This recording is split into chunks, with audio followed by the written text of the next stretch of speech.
Happy October, everyone! My name is Kimberly and welcome back to my channel. Today we're going to be going through the books that I read in September.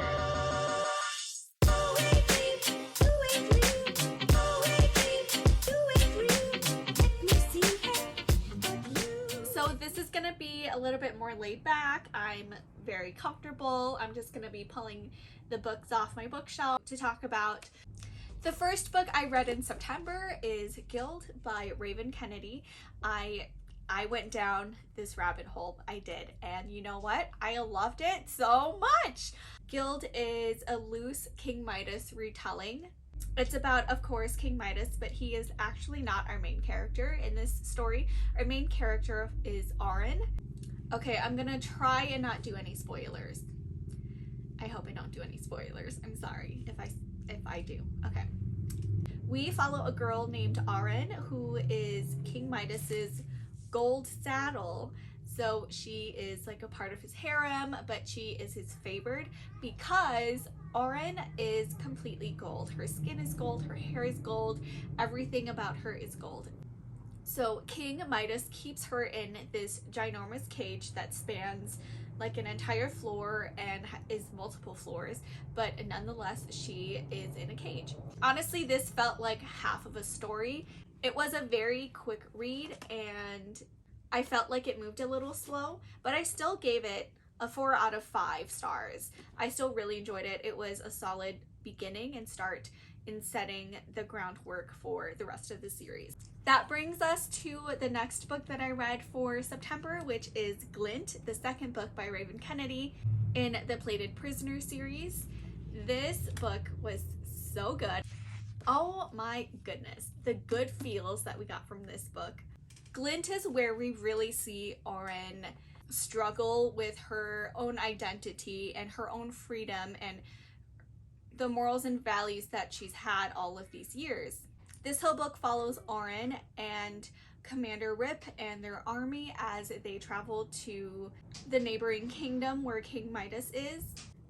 I really enjoyed this book for Auron's character arc, how much she grows, how much she wants to grow, and we learn more about Commander Rip and his wrath, which is pretty much like his inner circle. I also enjoyed the friendships that she starts to build throughout this book. I gave Glint a 4.5 out of 5 stars. I thought this was a solid sequel to the first book. It's a great second book because, you know, sequels can be a little iffy. They can be really dense with setting up for the final book, but this did not feel like that, so I was very pleasantly surprised. And the next book I read is, of course, Gleam, the third book in the Plated Prisoner series by Raven Kennedy. This book was 4.5 out of 5 stars for me. The only thing is I felt like the plot moved a little slowly in this one. Like this is a chunky book. This is a good size book, just shy of 600 pages. I feel like there's a lot that happens in the middle of the book that didn't really need to happen, but still we don't know everything. They could be clues to future plot points. But the ending, oh my, the ending of this book was badass. Like, the ending of this book was so damn satisfying.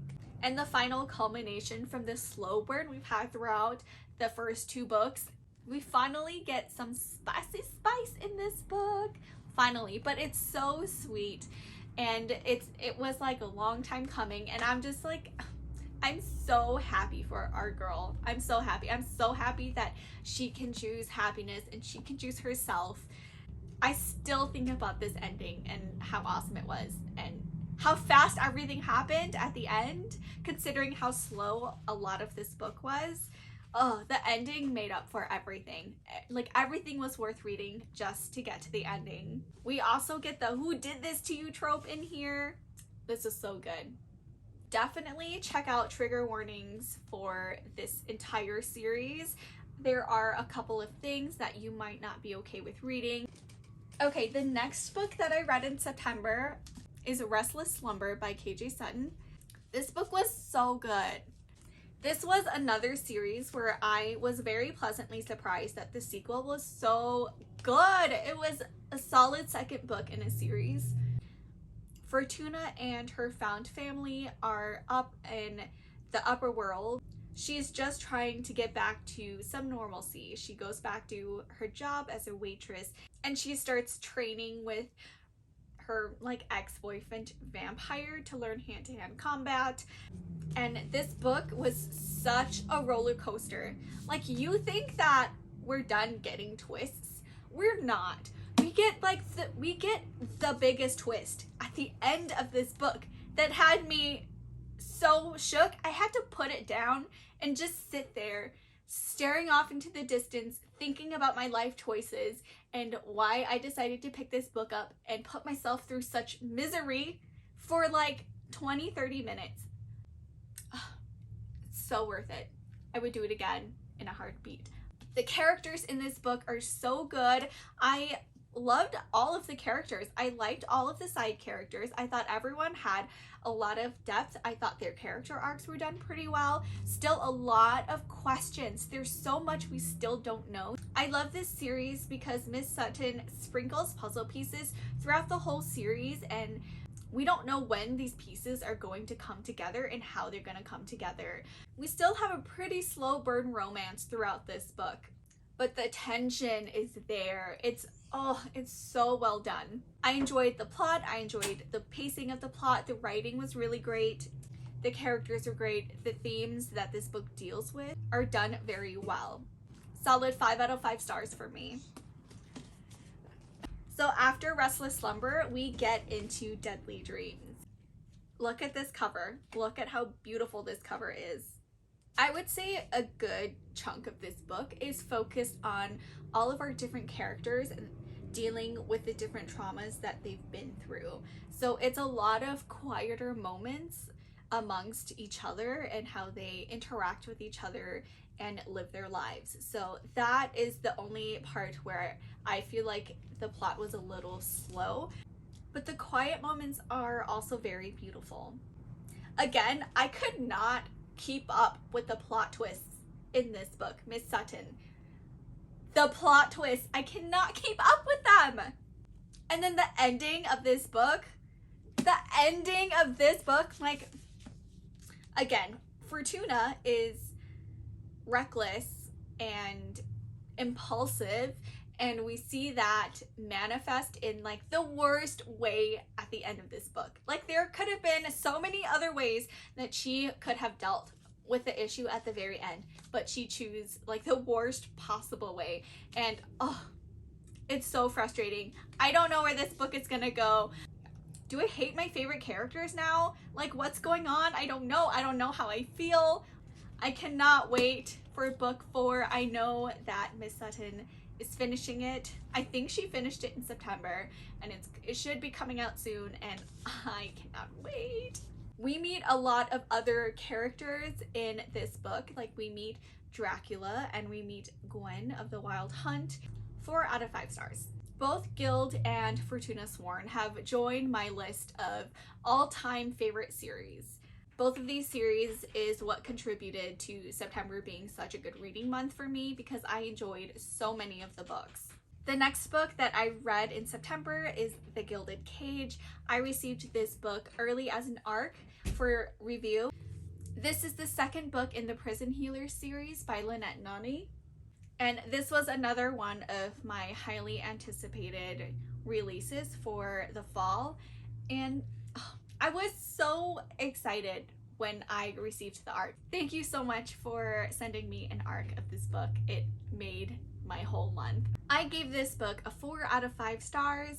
We pretty much pick up right off where The Prison Healer ended, following Kiva as she goes on her journey and tries to find her family while really having to decide where she stands and where her loyalties lie. There were some slower moments in this book where I felt like not a lot was happening, but overall I enjoyed it. I wanted a little bit more character depth for Jaren. I felt like he didn't get that much page time, and I really wanted to see more of him. I wanted to see him not just as kind of a lovesick puppy, if you get what I'm saying. I wanted just a little bit more depth, a little bit more humanity. We're finally getting more world building, and it was really cool seeing Kiva learn how to be kind of a normal person again. And we get to know a little more of the elemental magic and the magic system. I have to say though, the ending made me so mad. Not in a bad way. It was so frustrating and almost full circle in a way that doesn't make me happy. I know it'll be fine. I was just very, very angry at the end and how this ended and the betrayals that happened at the end. Oh, it made me so mad. I'm still mad about it. I'm still not over it. I hate it, but I love it so much. The next book I read was The Love Hypothesis. I really needed a break from all the fantasy, and I like to break my fantasy up with romance. So this was the romance that I read this month. This is from Book of the Month. I actually joined Book of the Month just for this book because I was hearing so many good things about it. And you can really only find this in paperback, and I really wanted the hardback. I gave this book a 4.5 out of 5 stars. I really enjoyed it. It was really sweet. It's a slow burn romance between our two characters. This book is about a girl named Olive. She is in a science PhD program. This is a pretty quick book. It was fun. It was a fun, lighthearted read.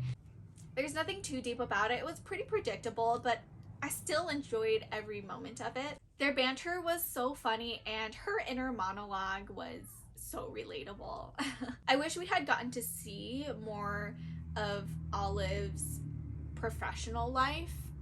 We're mostly told that she's really good at what she does, and we're not really shown that, and I would have really liked more of that to build up more of her character. Also, at the ending, I was really looking forward to the whole reveal, right, of how the two fell in love and why they like each other. We don't really get that, and I was really looking forward to Adam finally just confessing everything to Olive, and we didn't really get that moment. It happens in a different way.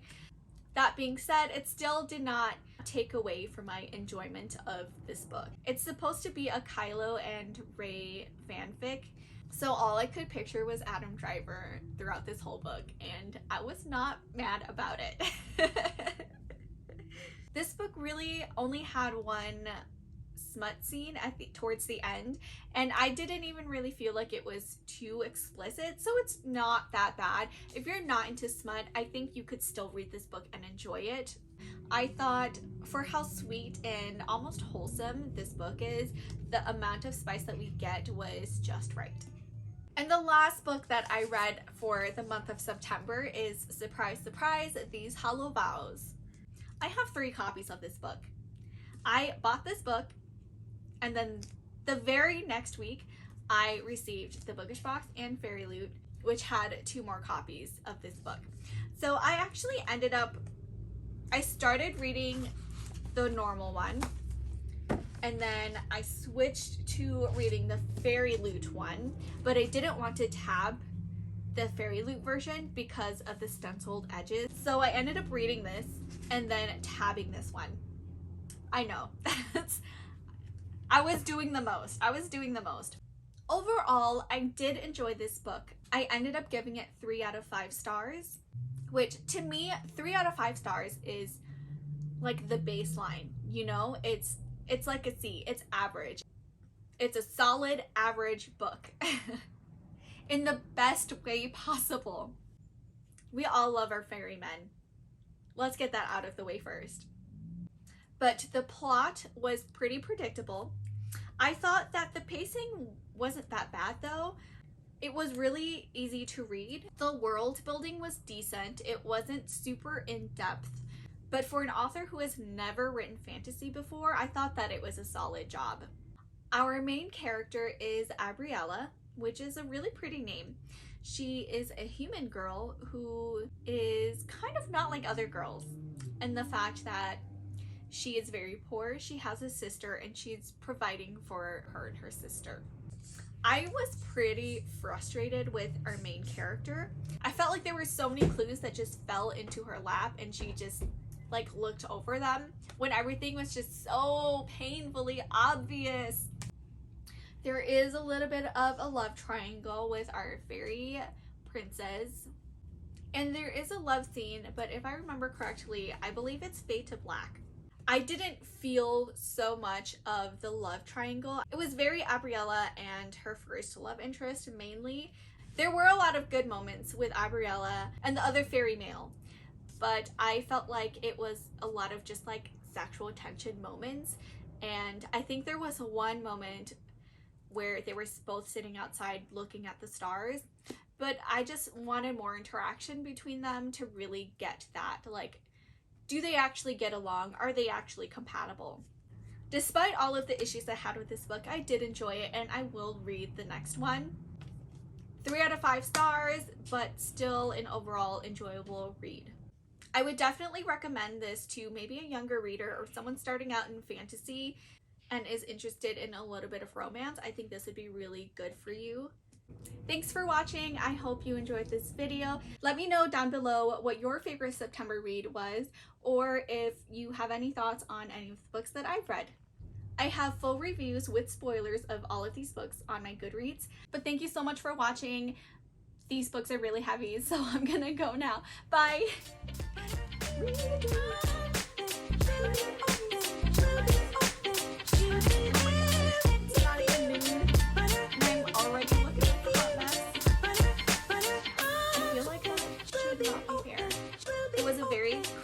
Oh my god, I can't speak.